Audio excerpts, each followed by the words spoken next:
নমস্কার দর্শক বন্ধু, আমি আদি অঘরী শ্রী প্রদীপ ঠাকুর। আজকে আমি আপনাদের প্র্যাকটিক্যাল যেটি দেখাতে চলেছি সেটি হচ্ছে গিয়ে আপনার ছেলে অথবা মেয়ে কোনো পরক্রিয়ার সঙ্গে জড়িয়ে গেছে। আপনি বহুবার চেষ্টা করছেন আপনার ছেলেকে অথবা মেয়েকে, আপনি এই পরক্রিয়া থেকে ছাড়াতে পারছেন না।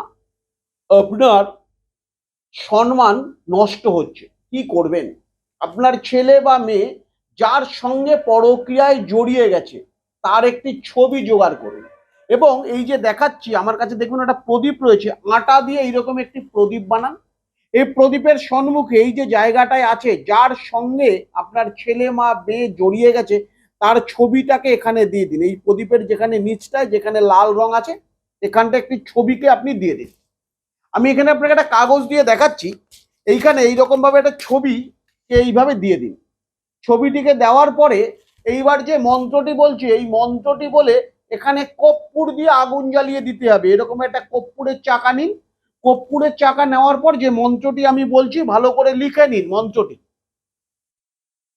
ওম ভগবতে উড্ড মহেশ্বরায় মোহন মোহন মিলি মিলি ঠং ঠং। তারপর যার ছবি এখানে দিয়েছেন, যার সঙ্গে আপনার ছেলে বা মেয়ে পরক্রিয়ায় জড়িয়ে গেছে তার নাম, তারপর বলুন সোহা বলে এই কর্পূরটা এখানে দিয়ে দিন। কর্পূরটাকে এবার আগুন জ্বালিয়ে দিন দেশলাই দিয়ে। আগুন জ্বালিয়ে দেওয়ার পর এই মন্ত্রটি 21 বার জপ করুন। ঠিক 3 থেকে 4 দিন এই ক্রিয়াটি করুন।